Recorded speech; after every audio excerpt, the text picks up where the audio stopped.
Hello my dear listener and welcome to our channel. Since the invention of the internet, life changed for most people. It reached a point where almost everyone I knew wanted a computer. We finally joined the computer generation a couple of years ago and broke down and bought one. At the beginning, it was the new toy in the house. Deb, my wife, used it for emailing and games. The kids, Kyle and Kayla, used it for games and some homework assignments. Me, I used it to search the web and look for interesting content. That's what I did with a lot of my late nights after work. I worked the second shift and got off work from the factory at midnight. I didn't want to go to the bars like a lot of the guys. After all, I was married, so I always headed for home. Everyone was sleeping, so I went on the computer. After a while, the excitement wore off. I didn't become addicted like some people. Instead, I found myself reading stories online, fiction, nonfiction, you name it. I couldn't believe most of what I was reading. Did people really live like that, or was it just imagination? I got caught up in stories about cheating wives. All these women cheating on their husbands, it was hard to believe, but it did get inside my head. I started watching my wife's actions more closely when we were out. I'd mention to her about dancing too close to someone or being too nice to a guy. We argued about it sometimes. I knew she was a good-looking woman, but I had no real reason to distrust her. Still, I found myself looking through the laundry or checking her emails, doing ridiculous things driven by the stories I'd read. I even started reading less, but the thoughts stayed with me. I'd read stories where men found their wives with another man and just stood there, watching. I had to ask myself, would that ever be a turn-on? But with my jealous nature, I knew it wouldn't be for me. I shared these thoughts with Deb, and she asked me why I would even think that way. She didn't want anyone but me, she said. I met Deb when we were in our 20s, at her sister's wedding. We danced and became good friends. She was a schoolteacher, and I worked at a factory. A year after we started dating, we got married. The next year, Kyle was born, and 2 years after that, Kayla came along. Deb's sister Sandy was a bit of a wild one back in school. I'd known her for years. We didn't date, but she was pretty free-spirited, and she didn't shy away from attention. As far as I knew, nearly every guy on our football team had been with her. I shouldn't judge because I had my wild days too. I was part of a few after-game parties where things got a little out of hand, but no one was forced into anything. Sandy had been involved in those more than once, along with a girlfriend of hers. They were both pretty carefree when it came to that sort of thing. Sandy eventually married Bob, a supervisor from my plant, though he was later transferred to another location. He had a similar wild streak, so it wasn't a big surprise when they ended up together. I never cared for Bob, though, and liked him even less when I thought he was hitting on Deb after we were married. Deb insisted he was just being nice since we were now family, but I felt differently. I told her if he ever tried anything, I'd make sure he regretted it. She just laughed and said I was overreacting. She was mine, and only mine. Deb and I had agreed not to talk about our past relationships, mostly because we were both pretty jealous. I didn't want to be out somewhere and run into a guy she'd mentioned being involved with. Likewise, I didn't want to have to explain that I'd once been with her sister. When Kyle was 8 and Kayla was 6, things were going fairly well between Deb and me, despite the usual arguments every couple has. The one issue was that we didn't see enough of each other, working on opposite shifts. I was alone during the day, and she was alone with the kids at night.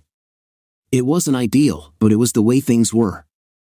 One day, as Deb was getting ready for work, she asked if I could stop by her sister's place to fix her kitchen sink.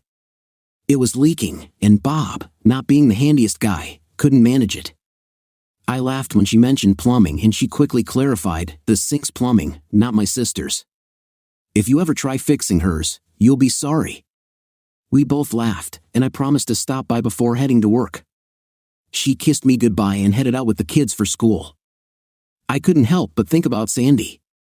From what Bob had told me, I suspected they were probably swingers. They didn't have any kids because Sandy always said it would ruin her figure. She did have a nice figure, but it wasn't any better than Deb's, and Deb had 2 kids. Sandy had always tried to flirt with me, but I did my best to keep things light and harmless. She looked good, sure, but nothing was worth risking my marriage over.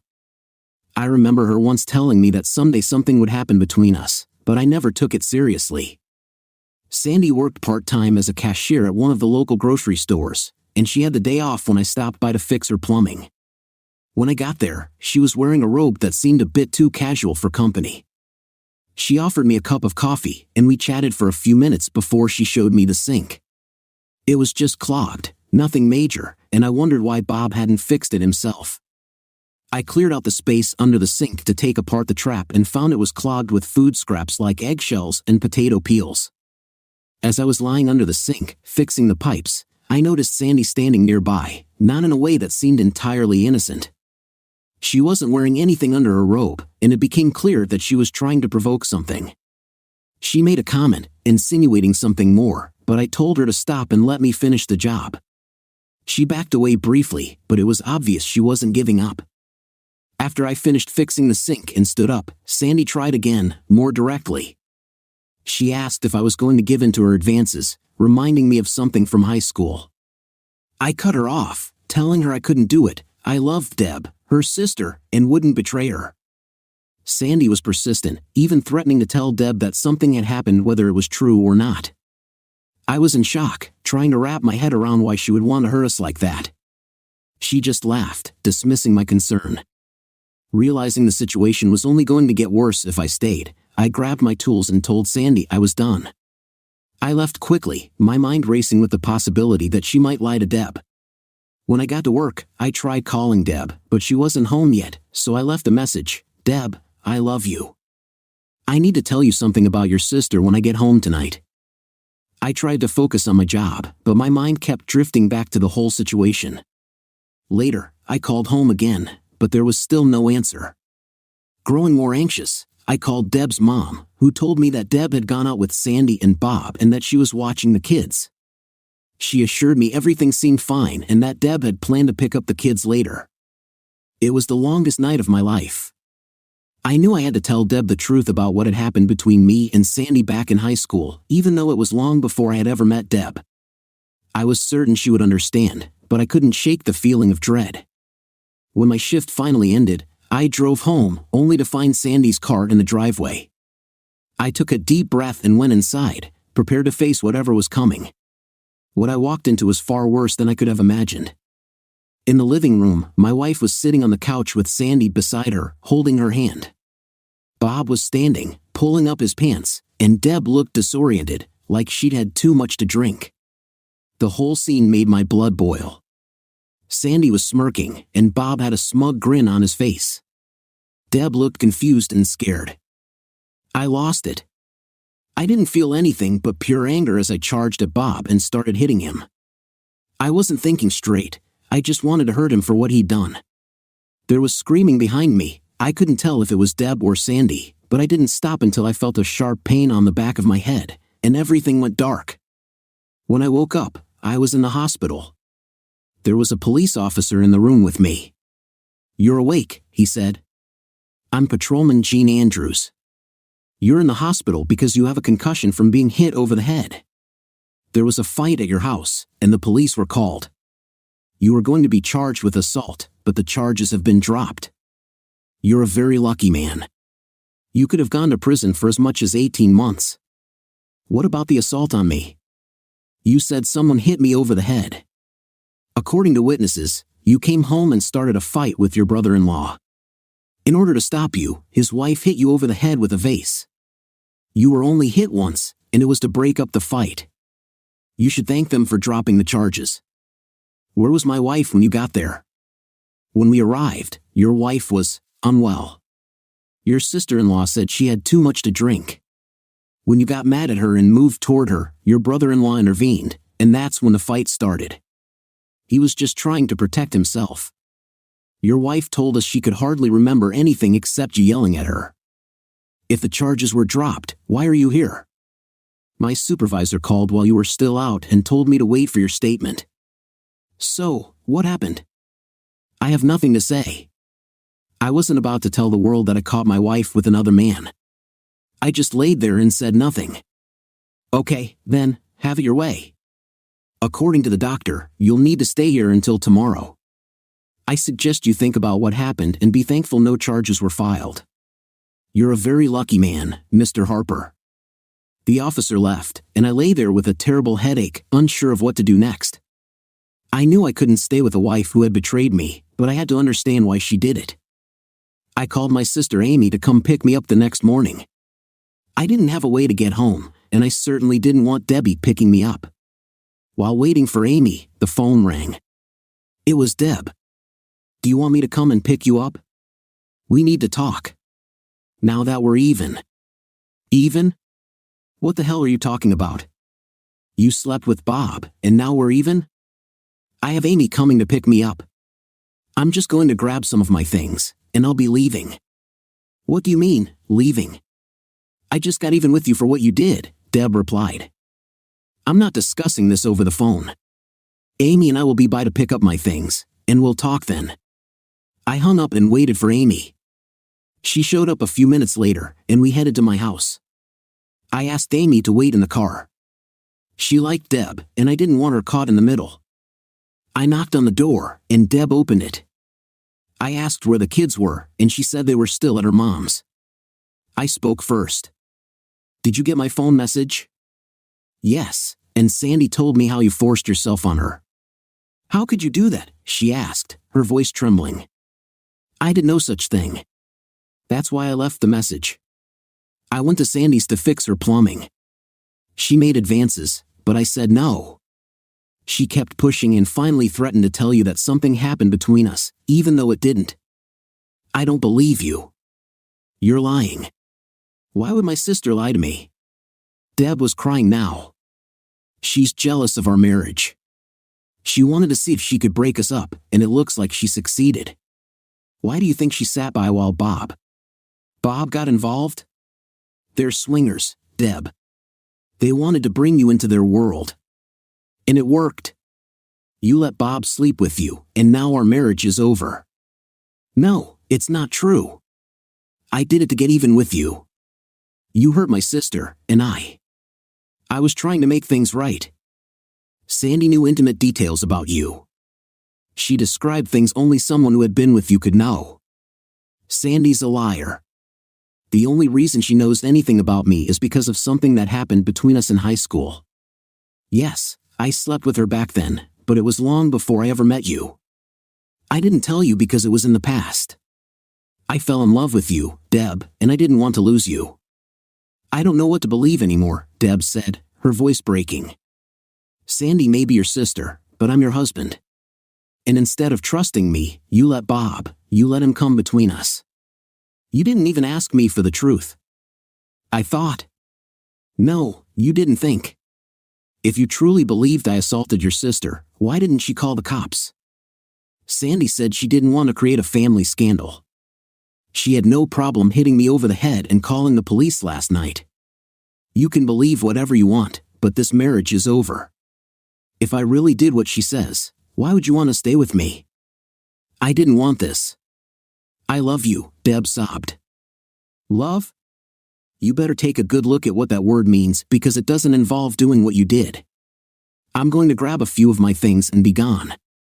I'll come back for the rest when you're not home. I'll see a lawyer on Monday and get the divorce started." "Ray, wait. This isn't how it was supposed to happen. Sandy said she forgave you, and you'd forgive me.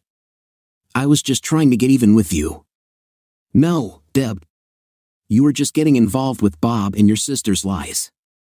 I went and grabbed a suitcase, packing a few personal things into it. What am I supposed to tell the kids? Tell them whatever you want. Tell them I hurt your sister and that you betrayed me. I don't care. I don't want to see you again. I'll set up visitation with the lawyer, and Amy can bring the kids for me to see. I don't ever want to speak to you again. I opened the door and walked out. Amy took me to a cheap motel until I could find another place to stay. On the way there, I told Amy the whole story. She was my sister and best friend, and she knew I was telling the truth. I trusted her to help keep an eye on Deb and the kids. The weeks that followed were tough. I worked as much overtime as possible since my expenses had gone up. I found a cheap boarding house, renting it by the week. Most of my meals were at the bar or a diner nearby. I met with a lawyer, and since I had no proof of anything, I requested a dissolution of the marriage. He told me that Debbie didn't want the divorce but would go along with whatever I decided. Everything was divided fairly evenly. We were renting the house, so she took over the payments. Our savings were split down the middle, and she had to give me half of the value of our belongings. I was ordered to pay child support, which I didn't mind. I loved my kids and missed them terribly. The hardest part was that I also missed Debbie, but I knew we were over. I attended as many school events as I could without interfering with work. Both of the kids had birthday parties, and I went to those as long as I didn't have to be around Debbie's family. I kept conversations with Deb civil, but if she ever tried to talk about us, I would walk away. I saw the kids every other weekend and occasionally during the week, depending on my schedule. Deb must have called me almost every day leading up to the divorce. If it was about the kids or the household, I'd listen, but the moment she tried to talk about us, I'd hang up. One day, I stopped by Amy's for dinner and played with the kids. Amy told me Sandy was still sticking by her story. Deb was torn between what Sandy said and what I had told her. I explained to Amy that I had no proof and neither did Sandy, it was just my word against hers, and Deb chose to believe her sister. That hurt more than anything. One afternoon, while I was at my apartment, the phone rang. It was the school. Kyle wasn't feeling well, and they asked if I could pick him up. Of course, I agreed. When I got there, he had a cold and was coughing. I called Debbie to let her know I had picked him up. She said she'd come home as soon as she could. I took Kyle home, put him to bed, and checked his temperature. He had a slight fever but nothing too bad. An hour later, Deb came home with Kayla. She went straight in to check on Kyle. While she was doing that, the phone rang, and I answered it out of habit. It was Sandy. "What are you doing there?" she asked. "Well, if it isn't the one who started all this. Kyle is sick, and I brought him home." "Don't worry, you've already broken up this marriage." I reached down and pressed the record button on the answering machine, which recorded both sides of the conversation. "Is he okay?" "Why do you care?" "You're the reason his parents split up. Why would you worry about him?" "Listen, things got out of hand. You knew Bob was interested in Deb. If you had just listened to me, none of this would have happened. But no, you came home and started fighting. You accused me of lying, and now everything is ruined. But here's the thing, you can't prove anything. I told you from the start that Deb would believe me over you. Now you know." I stayed quiet for a moment before responding. "You caused all of this, and Deb chose to believe you. But the truth is, I'll never forgive you for what you've done to my family." She hung up, and I turned off the recorder. When Deb came out, she asked who had called. "Your wonderful sister, the one you never believed would lie to you." "What did she want?" I recorded the message. She said you should call her back. I looked at Deb and added, "I guess I'll see you in court on Thursday. Freedom Day." Don't forget to listen to that message. I walked out to my truck, and a few minutes later, my phone started ringing nonstop. Deb must have called me 10 times before I got home. When I finally answered, she was crying on the other end. "I'm so sorry. Please forgive me. I just talked to Sandy, and she admitted that she lied about everything." "Well, it's good to hear the truth finally, but it doesn't change anything. You didn't trust me when it mattered. You let someone else ruin what we had, and now it's too late. I loved you and probably always will, but I also hate you for what you did to our family and the lack of trust you had in me." On Thursday, I took the next 2 days off work. I went to my lawyer's office and signed the dissolution papers. I wanted to be gone before Deb arrived. Feeling depressed, I headed over to the neighborhood bar. I was drinking heavily when I noticed Bob come in. He didn't see me as I approached him from the side, and I punched him hard. He went down, and I hit him again and again. I stood up and started kicking him while he lay on the floor. 3 guys eventually pulled me off him. I remember shouting, "You son of a witch, I'll kill you for what you did to my family. I hope you rot for it," as I continued kicking him until they dragged me away. The police arrived, handcuffed me, and took me to jail. This time, it was serious. I was allowed one phone call, and I called my sister Amy. I told her what had happened and that she wasn't to post bail, as it would be too expensive. I planned to serve my sentence. She cried as I hung up the phone. Debbie came to the jail to see me, but I refused to see her. It was nearly 2 months before my case went to court. I was charged with assault and pleaded guilty. I received a 2-year sentence, minus time served. I told Amy to pack up my belongings and store them in her basement.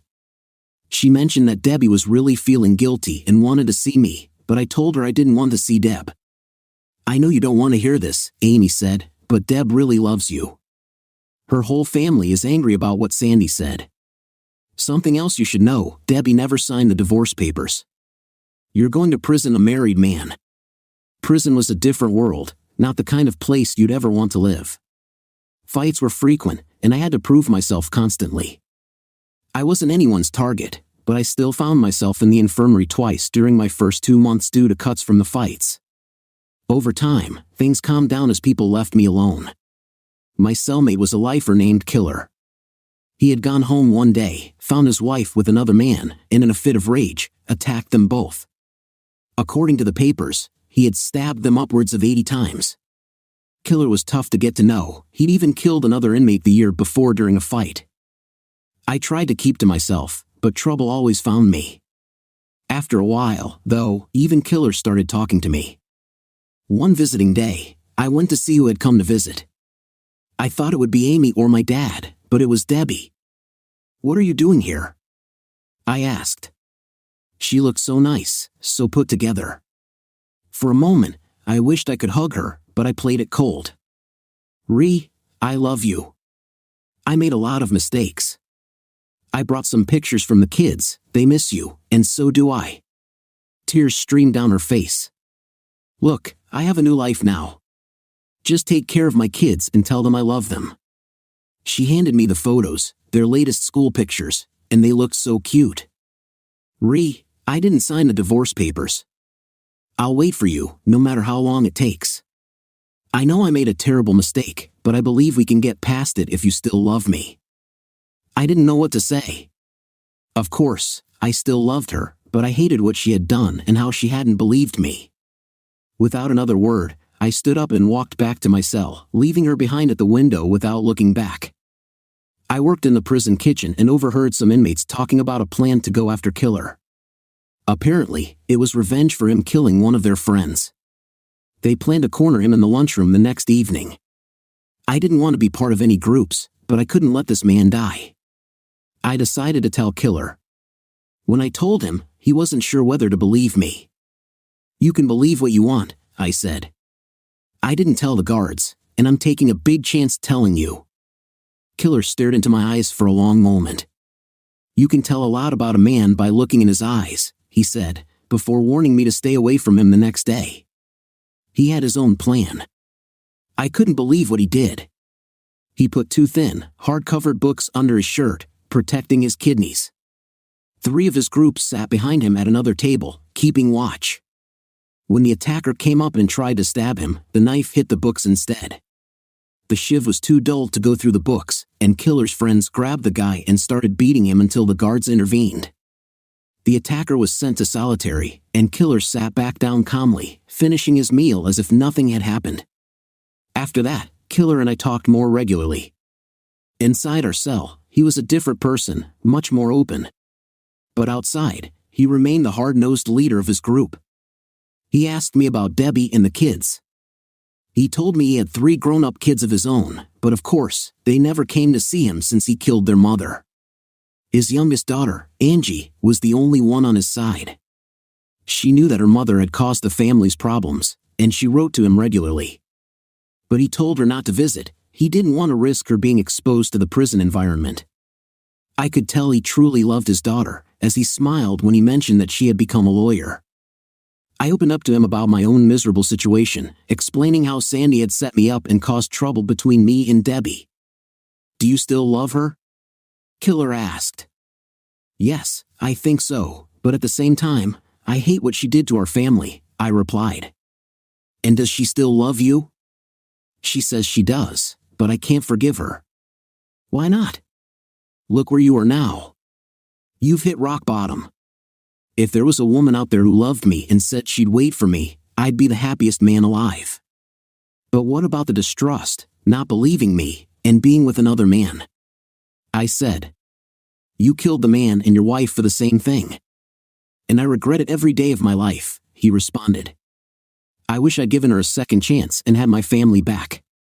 Don't carry that grudge, it'll eat away at you, slowly but surely. Boy, did he give me something to think about? Was he right?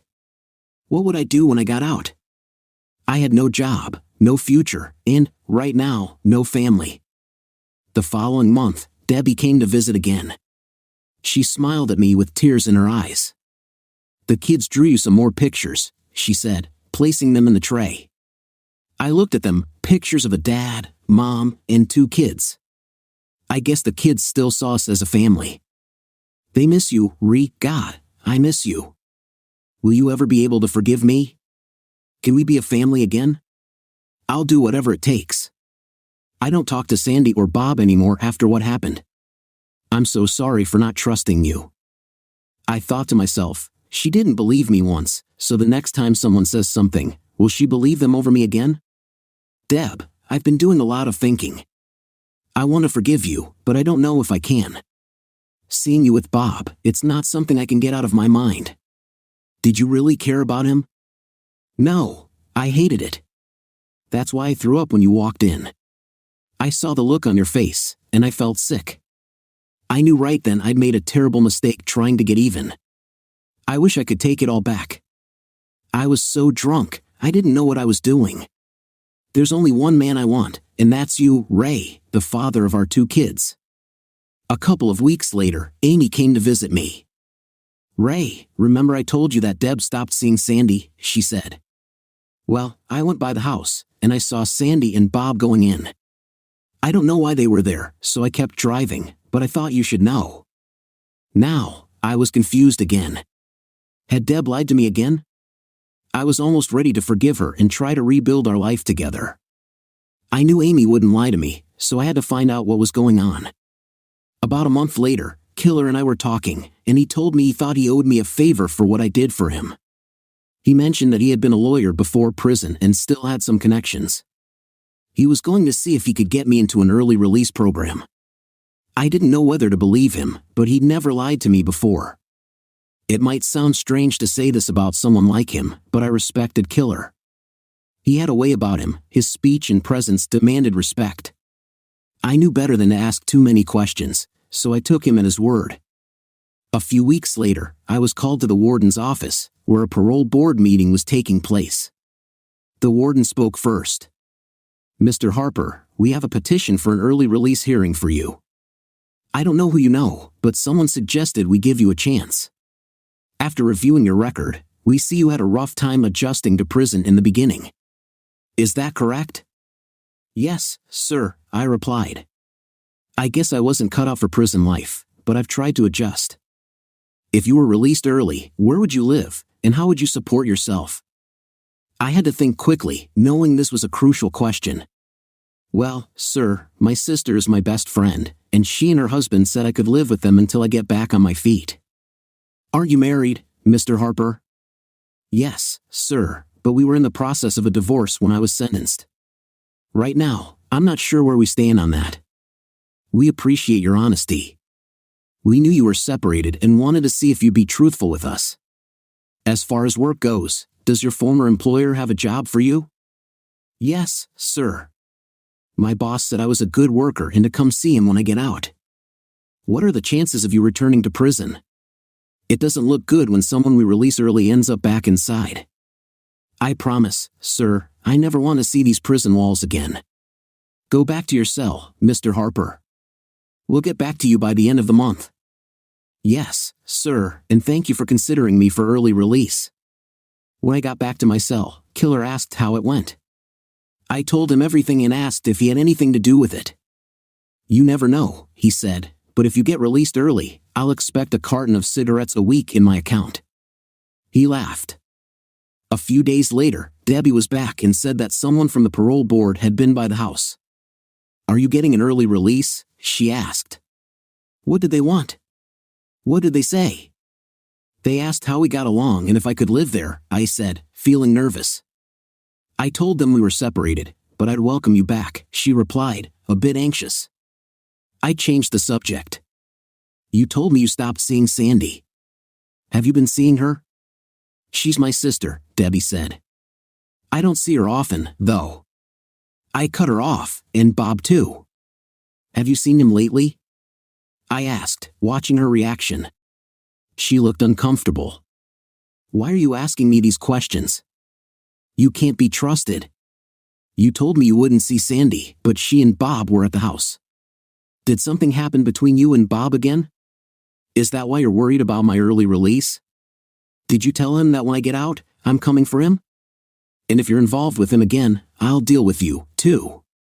Debbie jumped up and ran out of the visitor's room. At that moment, I was sure my suspicions were true. I was about to walk back into the same situation that had landed me here in the first place. I didn't intend to hurt anyone, I just wanted to put a scare into them. I called my sister Amy, and she came down to see me. I told her about the conversation with Deb. She felt sorry for me and confirmed that the parole board had been by her place. She told them I could stay as long as I needed, and her husband, Kenny, said I was welcome there too. Do you know if they called Mr. Parker about my job? I asked. Yes, they did, she said, and he said you could have your old job back. You were one of their best workers. God, Amy, you've really got my hopes up. I just hope I don't get turned down.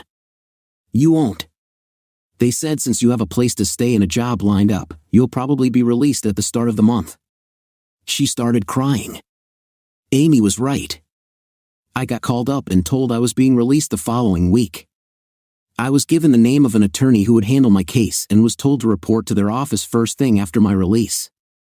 I didn't understand why I'd see an attorney instead of a parole officer, but I was told the firm had organized my release. They would help me with my paperwork and explain my parole situation.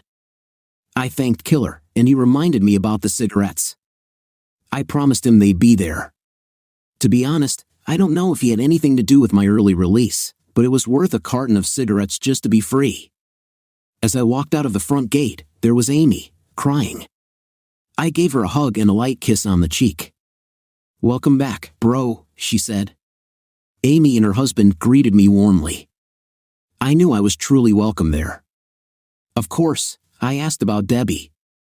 Amy told me that after I spoke to her at the prison, Debbie contacted a lawyer and signed the final divorce papers. I guess my suspicions about Deb were right, but now I was a free man. I knew I had to go see Deb to arrange visitation with my kids. I called first to make sure she was home. I didn't want any surprises that could land me back in prison. I explained that I wasn't coming over to cause trouble. We could even talk on the front porch. I just wanted to make arrangements to see my kids regularly. She agreed, but warned she'd call the police if I started any trouble. When I arrived at the house, my kids ran up to me, shouting, "Daddy! Daddy, you're back." I hugged them tightly. God, how I missed them. I talked to them for a few minutes and told them to ride their bikes while Mommy and I sat on the porch. What do you want, Ree? You've made it perfectly clear we'll never be a family again, Debbie said. We're moving on with our lives. Debbie, they're my kids too, and I want to be part of their lives. I was ready to forgive you, but you lied to me again. You just had to go back to Bob and Sandy. I know what kind of people they are in the crowd they hang with. Ree, you were in prison, and I got lonely. Don't give me that. I know you've been with other people. I don't care anymore. You can do whatever you want with Bob, but if I find out my kids are exposed to any unhealthy situations, I will do everything in my power to take them from you. Do you understand me? This isn't an empty threat. My kids mean everything to me, and I want them to have a good life. Ray, I would never do anything to hurt our kids. You already have. You broke up our family because of Bob. I'll be keeping an eye on things to make sure my kids are kept away from that crowd. I'm meeting with my lawyer tomorrow to find out what my rights are. I don't trust you anymore, and I don't believe you. You've shown me your true colors. I'm over you, but we have 2 kids to raise, and I'm going to make sure they're raised in a good environment. I promise you, Ray, I won't get involved in that lifestyle again. Yes, I tried it. I'll admit it, but it's not for me or my kids. You'll see, I'm a changed woman, Debbie said. I don't trust you, and remember, actions speak louder than words, I replied. My kids came up, and we talked about school and everything they'd been doing. I told them I was living with Aunt Amy but would be finding a place closer, and that I'd be spending more time with them. After kissing and hugging them goodbye, I headed back to Amy's. The next morning, I went to the law firm that had represented me. It felt a little strange going there since I hadn't even talked to the lawyer who helped get me released early. I walked up to the receptionist and pulled out the card I had been given by the parole board. May I speak to Mr. A.J. Brady, please? I have an appointment. I'm Ray Harper. The receptionist smiled. Miss Brady will see you shortly. Please, take a seat, Mr. Harper. I paused. Did she say Miss Brady? The card said A.J. Brady, so I assumed it was a man. While I sat there wondering, a beautiful woman in a navy blue dress suit approached. She smiled, revealing dimples, and her dark, shoulder-length hair framed her face perfectly. I couldn't help but stare as she extended her hand. Ray Harper, I presume, she said, offering a handshake. I'm A.J. Brady. I know we haven't met, but I was asked to review your case. You didn't have a fair defense, and we'll discuss the rest shortly.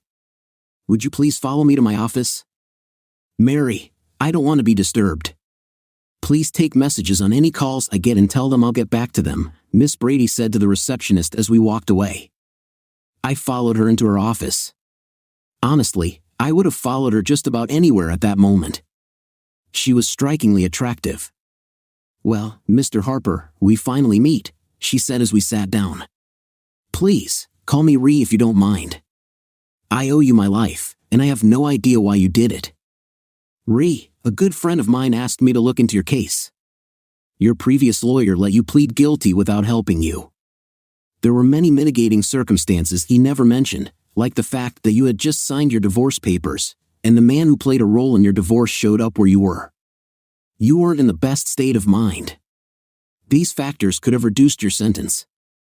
Yes, you were involved in the incident, but your sentence was too harsh. I pointed this out to the parole board, and they somewhat agreed with me. Why, Miss Brady? Why me? Who asked you to help me? And can I call you something else besides Miss Brady? After all, you saved my life. Ree, I was asked to help, and I did. Is it really important for you to know who hired me? As for my name, you can call me AJ. I made friends with someone in prison, I said. They called him Killer. He told me he would help get me an early release. He also mentioned that he had a daughter he loved named Angie, who was a lawyer. I couldn't help wondering, was he talking about you? Her eyes softened. Yes, Killer, well, Dave. My father's name is Dave, and yes, he asked me to look into your case. He's never asked me to do that before, so he must have really liked you. I was surprised, but I would do anything for my father. Can I call you Angie? I asked. I know we just met, and you're my lawyer, but AJ doesn't seem right for someone as beautiful as you. I definitely don't want to call you Miss Brady. What does AJ stand for, anyway? Angelina Juanita Brady, she replied with a smile. Now you know why I chose AJ. Look, Ree, we have a few things to discuss. How about we continue over lunch? I'd love to have lunch with you, but this isn't a date. I've got to work in a few hours, and I need to eat. So, if you don't want to call it a date, you can pay for it and call it a business meeting. You do take clients to lunch sometimes, don't you? Angie smiled, her dimples appearing again. Yes, I do take clients to lunch. And I do eat, after all. Let me tell Mary we're leaving, and we'll go. I watched her as she got up. She was striking, not just in looks but in personality, something rare to find in an attorney. We headed to a quiet restaurant. After we ordered, she explained what I could expect from my parole officer. She said he was decent but reminded me to follow the rules and stay out of trouble. For the first few months, I'd meet with him twice a month, and after that, just once a month for the rest of the year. Angie, you know everything about me. Are you going to tell me anything about yourself? I don't think it would be appropriate to talk about my personal life with a client. You're the most beautiful woman I've ever seen, and I love it when you smile. Please, she said, blushing slightly. I told you, I don't date clients.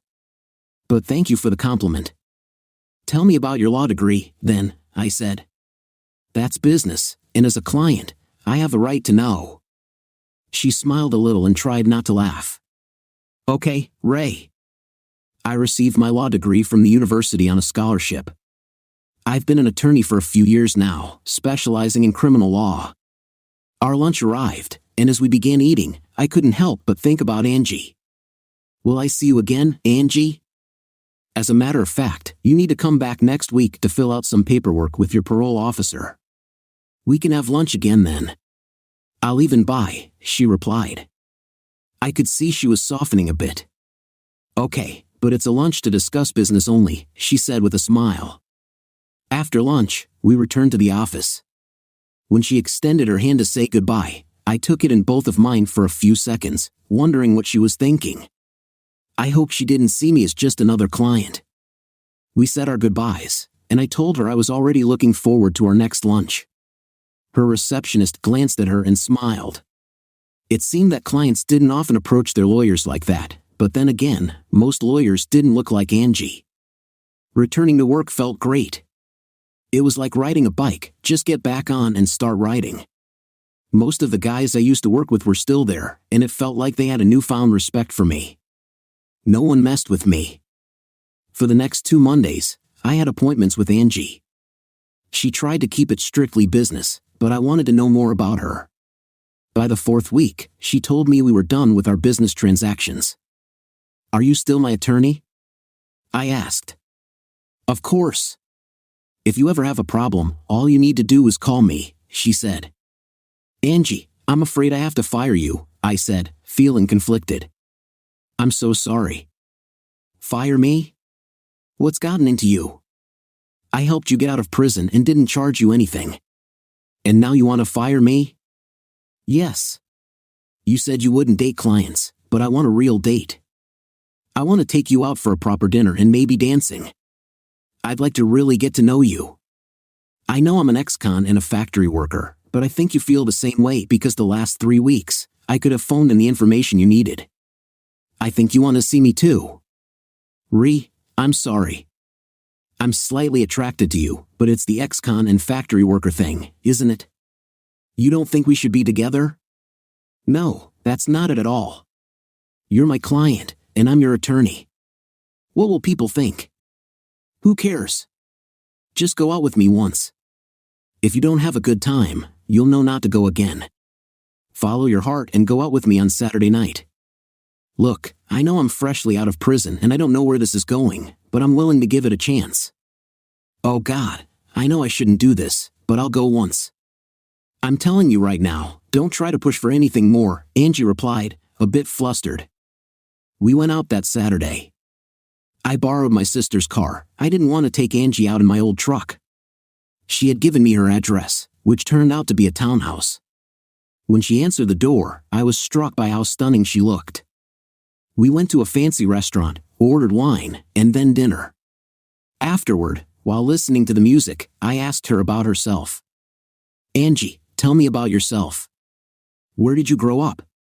You must have been married since your last name is different from your dad's. You know my life like a book, Ray. My parents didn't get along well. Dad's been in prison for 14 years now. My brother, sister, and I were raised by our aunts and uncles. I was the youngest, just 14 when everything happened. It was really hard on us. My siblings haven't really forgiven Dad. They love him but can't forgive him. I knew Mom was cheating on him and told him about it. I confronted Mom, but she dismissed me, saying I was just a kid. 2 weeks later, Dad caught her with another man. I partly blame myself for what happened. Angie, you're not responsible for your mom's actions or your dad's incarceration. They were adults, and you were just trying to do the right thing. After Dad was incarcerated, I decided to go to college and become a lawyer. I hope that could help my dad get a lighter sentence, which is why I chose criminal law. He was a brilliant lawyer himself and was proud of me, but there wasn't much I could do to help him. Were you married before, or is that none of my business? I asked. Both. I was married for a short time, and it's not really your business, she said with a smile. Ree, can we talk about this another time? I don't want to bring a downer to this evening. I'm having a nice time with you. Would you like to dance? I have 2 left feet, but it will give me a chance to hold you, I suggested. We got up, and I asked the band to play a few slow songs in a row. I took Angie in my arms, holding her close as we swayed to the music. I could smell the pleasant scent of her hair. Ree, you should know that I don't date much because of the people I deal with. I have a considerable distrust of men. I'm just trying to be honest with you. If my dad hadn't sent you to me, I probably wouldn't be here tonight. I'm going to send your dad an extra carton of cigarettes. Angie, you're the nicest thing that's ever come my way. I'll do whatever it takes to earn your trust. If I overstep my bounds, just tell me and I'll pull back. When I took her home that night, I kissed her at the door. Afterwards, she just stared at me. Then she leaned in and kissed me again. Can I come in? No, Ray, it's too soon. Not tonight. Will you see me again, say, next Saturday? That might be a possibility. Call me around Thursday. I went home feeling very happy. We did go out the following Saturday and the Saturday after that. She began to share more about herself. Ree, I want you to know more about me if we're going to keep seeing each other. I'm not going to hide anything from you. As I mentioned, I was married before. It was during my first year of college. We thought we loved each other and got married quickly after I became pregnant. Unfortunately, the marriage didn't work out. We were too young. I had a miscarriage, and we both realized we had made a mistake. We got divorced. I kept the last name Brady because my dad suggested it would distance me from my maiden name, Miller. I felt relieved that she was opening up to me. I told her that my kids wanted to meet her. My daughter kept asking to meet her. Angie, would you like to meet my sister and my 2 kids? We're having a family barbecue and you're invited. It will be a week from Saturday. I knew this was a significant step for us. Angie was looking everywhere but at me. I could tell she was considering how important this was. She took a deep breath, looked me in the eyes, and leaned in to kiss me. This was the first time she had initiated a kiss like this. Okay, Ree, count me in. What do you want me to bring? I wasn't sure what to bring to a cookout, so I told her I would have Amy call her with details. When I told Amy about Angie coming to the cookout, the number of family members increased. Everyone wanted to meet the new woman in my life. My parents, cousins, aunts, and uncles were all coming. Angie said she would make potato salad. Amy mentioned how sweet Angie sounded on the phone, and I could tell she hoped something might develop between us. I visited Deb's house every other weekend to pick up my kids. I took them over to Amy's or we went out somewhere. It was enjoyable being with them. I questioned them about their mother but tried to do so gently. Deb told me that her new boyfriend was a school teacher named Pat, who taught health and was a soccer coach. Initially, it bothered me, but Kayla mentioned that Pat's wife had passed away from leukemia 2 years ago, and he had moved here to start over. He had a 15-year-old daughter who got along well with Kyle and Kayla.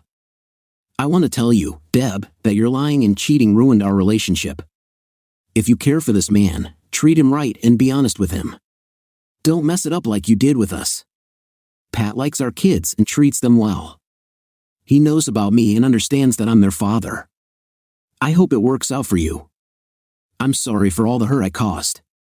Deb responded, You're a good man, Ray. I know you'll find the right woman. I'm just sorry for all the pain I caused. I said my goodbyes and drove home. I found a small apartment about a mile from where Deb and the kids live, with 2 bedrooms so they would have a place to stay when they were with me. I still visited Amy a couple of times a week, usually for meals, but also to catch up. On the day of the barbecue, I was a bundle of nerves, waiting in the street for Angie to arrive. I felt a wave of relief when her car pulled up. She smiled at me and handed me a bowl of potato salad. And you better eat some, she said with a smile. She looked beautiful. I didn't think she could look anything but stunning in my eyes.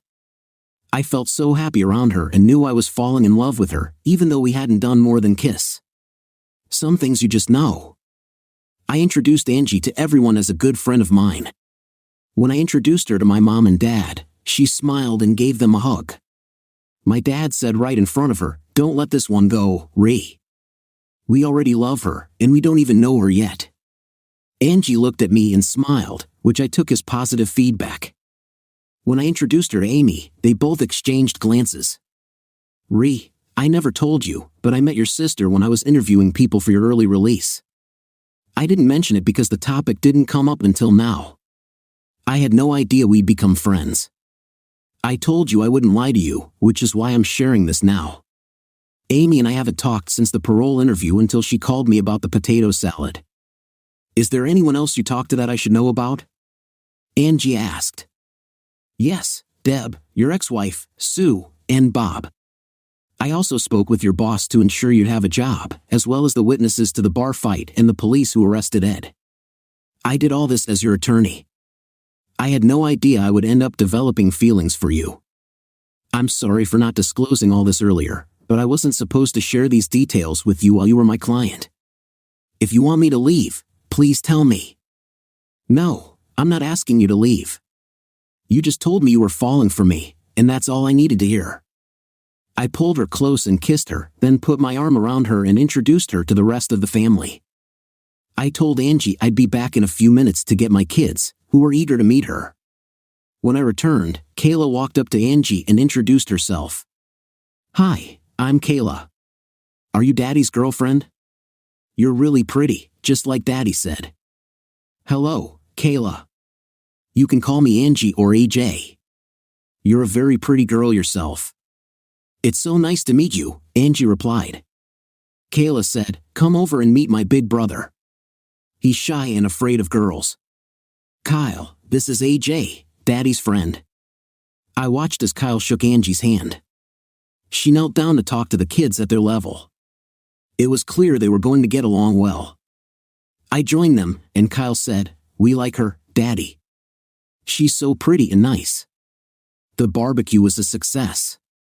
Toward the end of the evening, Kyle and Kayla approached us. "Dad, you know how you said we're going to the amusement park in 2 weeks? Can Angie come with us? That way, when Kayla and I are riding rides, you'll have someone to talk to." I tried to explain to Kyle that he should ask such questions in private since Angie might have other plans or not like amusement parks. Kyle looked at Angie and apologized. "I'm sorry, Angie. I didn't know you didn't like amusement parks." Angie laughed and said, "What your dad means is that you should ask him questions like that in private. As for amusement parks, I love them and would be happy to go, if it's all right with your dad. Maybe you and I can ride the roller coaster together." We all went to the amusement park. The kids rode everything they could, and Angie kept her promise to Kyle by riding the roller coaster with him. She also rode the Ferris wheel with Kayla. On the way home, Kayla said to me, "Dad, you need to get a car instead of your truck. You can't expect Angie to use her car all the time, especially since we can't all fit in your truck." Both Angie and I laughed, but Kayla had a point. Over the next couple of weeks, I didn't get to see much of Angie as I had to work some weekends, and she was busy in court. We talked a few times on the phone, but it wasn't the same as being together. One Saturday, I picked up the kids and decided to take them to Chuck E. Cheese, a kid-friendly pizza place with games and prizes. Kayla asked if she could call Angie and invite her to join us. I didn't want to disappoint her, so I agreed to call Angie. "Hi Angie, it's Ray. Kayla wanted me to call and see if you're free this evening." "Oh, hi Ray. I was planning to go out with a few friends." "Why?" "Kayla wanted to ask if you could come with us." "It's nothing urgent, just if you're available." "Okay, let me talk to Kayla." I could hear one side of the conversation, but Kayla said, "Hello, Angie. Dad is taking us to Chuck E. Cheese for pizza and games. We wanted to know if you'd like to come with us." "Sure, I'd love to join you." "I miss you too." "See you soon," Angie replied. After we returned from Chuck E. Cheese, where the kids won several stuffed animals thanks to Angie's game skills, I dropped them off at their mom's house. Angie told me it was time for us to get to know each other on a deeper level. We went to my apartment and sat on the couch. "Angie, you do know that I love you, don't you?" I asked. "I wouldn't be here right now if I felt otherwise. I want you to be gentle and caring with me. It's been a long time since I trusted any man. I don't want to be used, I want to feel loved." We began on the couch and gradually moved to the bedroom, where we explored each other's desires fully. From massages to playful moments with whipped cream, we spent the night in intimate connection, embracing and comforting each other. I felt most content holding her close after our time together. It had been so long since I experienced such closeness. When I woke up before her, I made French toast. Angie emerged from the bedroom wearing one of my t-shirts. I complimented her, and she looked radiant even in the morning. After a quick shower, we sat down to talk. "Angie, what's next for us?"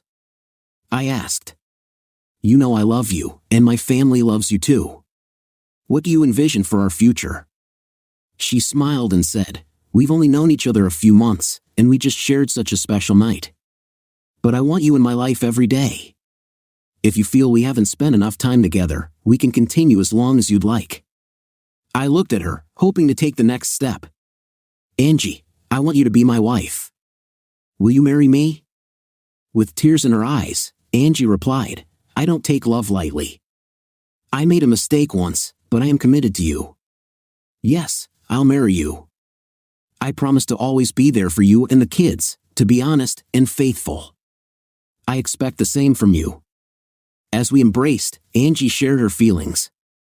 "It's just that I think about my dad and how he would have been so happy for me. Many young girls dream of their wedding day with their father walking them down the aisle. I know that will never happen for me, and it makes me sad." I held her as she cried softly. She explained that her father had been unaware of her previous marriage, which ended in a miscarriage and divorce. "I'm sorry, Ray. I shouldn't dwell on that now. After all, I'm marrying a man my dad would have approved of and whom I've loved since we first met." We decided to set a wedding date 2 months away. I shared the news with Amy and her husband Kenny, who were thrilled for us. I also called my kids to share the news, and they were overjoyed. When I visited Angie at her office, her receptionist Mary congratulated us and informed me that Angie had been spreading the word and inviting everyone to the wedding reception. As I entered Angie's office, I noticed she was tearful. I asked what was wrong, and she revealed that she had spoken with the prison warden about her father's situation. He was unable to leave prison, and his condition had worsened, with doctors giving him 3 to 6 months to live. Angie was devastated, and I held her close, feeling deeply for her. She reassured me, "Dad's cancer isn't your fault. He's used cigarettes to barter with other prisoners, but you haven't contributed to his illness." I had an idea but didn't want to raise her hopes too high. I kissed her goodbye and promised to see her the next day. I took the day off work and went to the prison to see Killer and the warden. Killer, upon seeing me, asked me to take good care of Angie. I explained my plan to Killer, and after some initial hesitation, he agreed to cooperate if the warden approved. I assured him I would work on that. I had an appointment with the warden later that day. He greeted me with, "Ray, I see you're keeping your nose clean and planning a wedding. I'm sorry about Killer, but he's a lifer, and we can't let him out for his daughter's wedding. Warden, are you in charge of most decisions here? Can we use the chapel for the wedding, with Killer escorting his daughter down the aisle?" I asked. The warden was surprised. "You want to get married in prison just so her dad can be there?" "Yes, sir," I confirmed. "She hasn't seen her dad in over 14 years, and he's dying. All we ask is to use the chapel for the wedding. I know prisoners have been married here before." "All right, Ray," the warden said. "I'll set it up, but it can't be a large affair. You can only invite 3 outsiders besides you and your fiancée. Killer can invite a few fellow prisoners, and you'll have to use the prison minister." I thanked the warden and headed back to see Killer. Killer laughed when I told him the warden had agreed to the plan. "I'm heading back to tell Angie now." "Thank you, Dave." "I know this means a lot to her," I said. Dave smiled and handed me a number. "This is something I set aside for Angie. When you go to the bank, tell Angie to bring her birth certificate. The account is in her maiden name. I noted the information and told Dave I was sorry to hear about his illness. Just take care of my little girl, he replied. Back at Angie's office, she noticed my smile. What's up? She asked.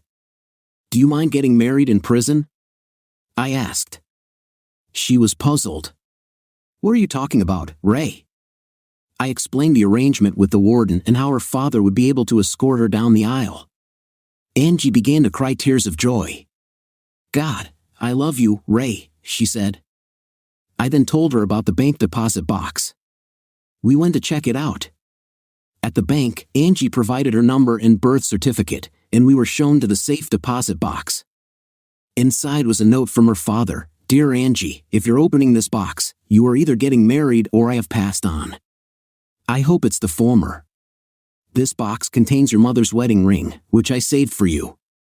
I want you to wear it proudly. Also, there are bonds totaling over $155,000 to help with your wedding. I set this up before I was sent away. When you see your brother and sister, let them know there is a box for each of them too. Yours is the only one with a ring. Congratulations, and always be honest with your husband. With love, Dad. Angie and I discussed our wedding and decided to invite her brother Brad and sister Lisa, as well as my sister Amy. We would have a reception shortly after the wedding. Angie and Amy spent the next month preparing for the reception, paying extra for everything due to the short notice. I wanted Angie to have as much of her dream wedding as possible. Amy offered to take photos with her digital camera. I went with Angie to visit her brother and sister. She introduced me to them and explained the wedding plans. They were moved to tears upon learning their father was dying, but agreed to attend the wedding. Angie gave them the numbers for their safe deposit boxes, and they were surprised that their father had set aside something for them.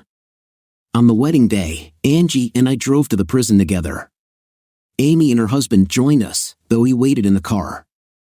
I rented a tuxedo for the occasion, while Amy helped Angie with her wedding dress, not wanting me to see her until she entered the chapel. I waited in the chapel, where Brad was to be my best man and Lisa my maid of honor. An inmate played the piano, and a guard brought in 5 of Killer's friends. The warden entered with the minister and mentioned there would be cake and punch after the ceremony. The pianist began playing Here Comes the Bride, and everyone stood. Through the door came Angie, on her father's arm, both with tears streaming down their faces. Angie had gotten her wish, being escorted by her father down the aisle on her wedding day. When they arrived in front of the chapel, everyone sat down except for our small wedding party. A guard closed the door, and the minister began, Who gives this woman to this man? I do, sir, Dave replied proudly, then took his seat.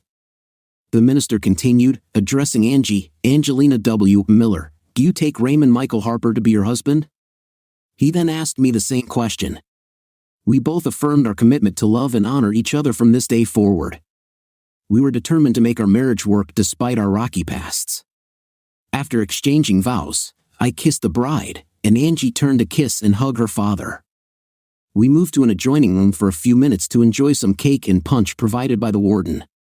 Brad and Lisa approached their father for the first time in nearly 15 years. There were many tears, both of joy and remorse, as they expressed their enduring love for him. Amy took photos throughout the brief ceremony, capturing the emotional moments and the little bit of laughter that was shared. She then went to a 24-hour photo center to have the pictures developed and enlarged.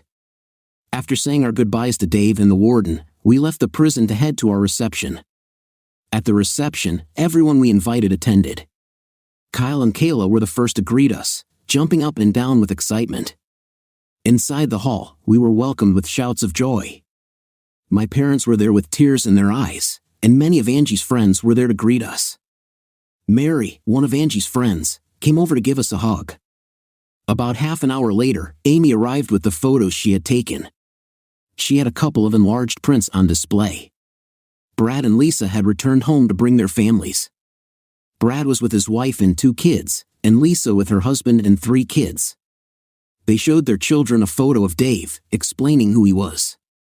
Angie had made 4 sets of photos, 1 each for Brad and Lisa, 1 for Angie and me, and 1 for Amy. Angie looked stunning in her wedding dress. She was so beautiful that she seemed like an angel sent to me. We danced, ate, and danced some more throughout the evening. With the clinking of glasses, we shared many intimate moments.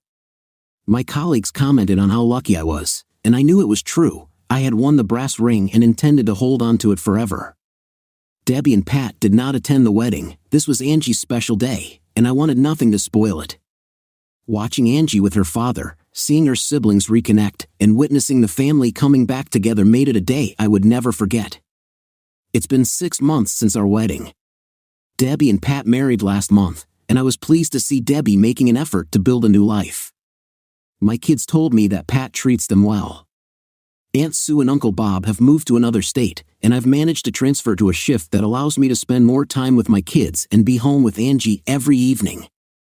Angie is pregnant with our child, and we learn that Dave, Killer, passed away 3 months after our wedding.